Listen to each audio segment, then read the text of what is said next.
Saudara-saudaraku, perkenalkan, nama saya Pauline Budianto.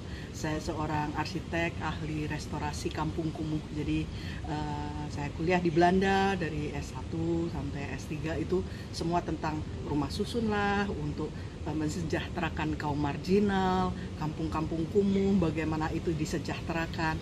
Jadi saya sampai tinggal 26 tahun di Belanda menuntut ilmu, tapi sebenarnya hati saya sangat kepingin untuk mengabdikan ilmu itu kembali ke Indonesia.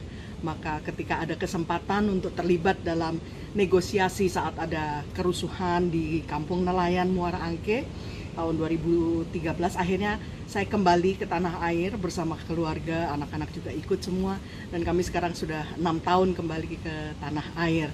Dan dari sinilah kami akan terus mengabdi dan melayani Indonesia. Shalom, selamat pagi, salam merdeka dari Jakarta untuk Calgary, untuk semua jemaat House for All Nation di Calgary.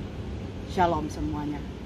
Kita hari ini merayakan 75 tahun kemerdekaan bangsa kita. Ini sesuatu yang patut kita syukuri. Meskipun di tengah pandemi, tapi kita tidak berkurang rasa syukur kita.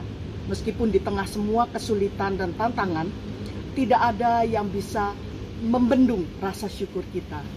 Mengingat bahwa sempat dijajah 350 tahun, itu sesuatu yang seringkali kita tidak habis pikir. Kenapa bisa sampai selama itu? Dan kita dijajah, kita dijatuhkan, kita dibelenggu oleh yang namanya strategi divide et impera. Itu strategi yang dipakai oleh penjajah kolonial untuk memecah belah kesatuan dan keberagaman di Indonesia.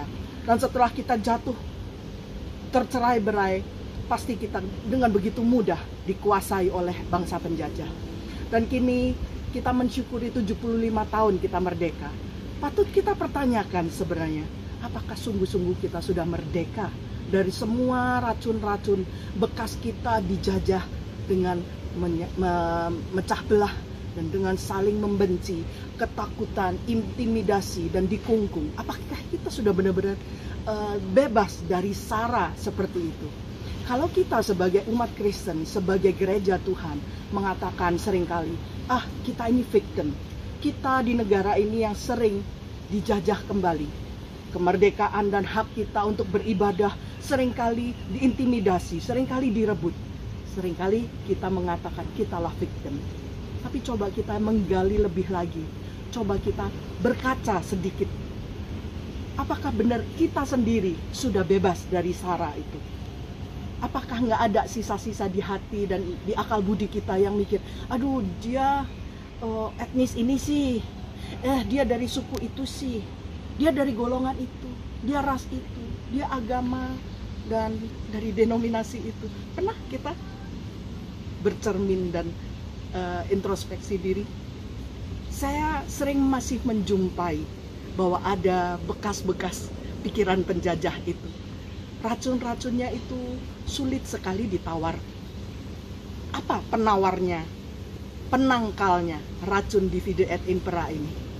Saya merasa kebalikannya itu yang bisa menangkal. Kebalikannya divide et impera itu apa? Divide itu kan memecah-mecah, membagi-bagi, membuat tercerai-berai. Kebalikannya, lawan katanya adalah unite. Unite adalah menyatukan. Kalau divide et impera, impera itu apa? Menguasai, supaya dia bisa menguasai dan di atasnya. Apa yang menjadi kata lawan katanya dari impera? Yaitu serviam, bukannya menguasai tetapi melayani. Apa yang menjadi penangkal untuk menyembuhkan negeri kita dari divide et impera? Yaitu unite et serviam. Bersediakah kita gereja Tuhan unite dan serviam, unite et serviam? Kita menyatukan dan kita melayani.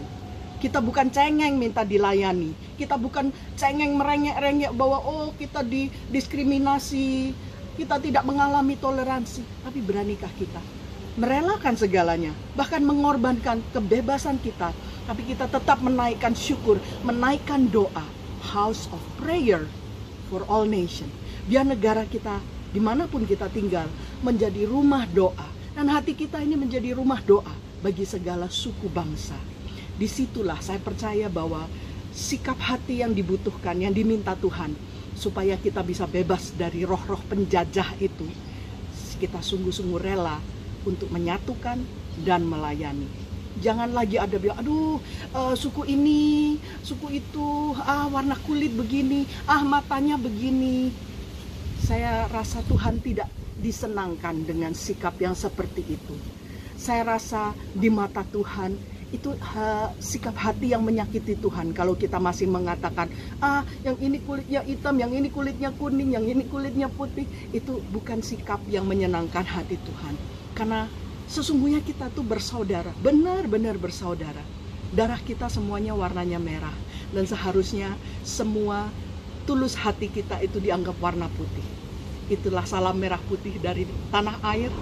Selamat menikmati, selamat merayakan 75 tahun kemerdekaan tanah air. Semoga kita semua juga dibebaskan dari semua pengaruh dan racun-racun penjajahan yang sempat membelenggu kita. Salam merdeka dan Tuhan memberkati.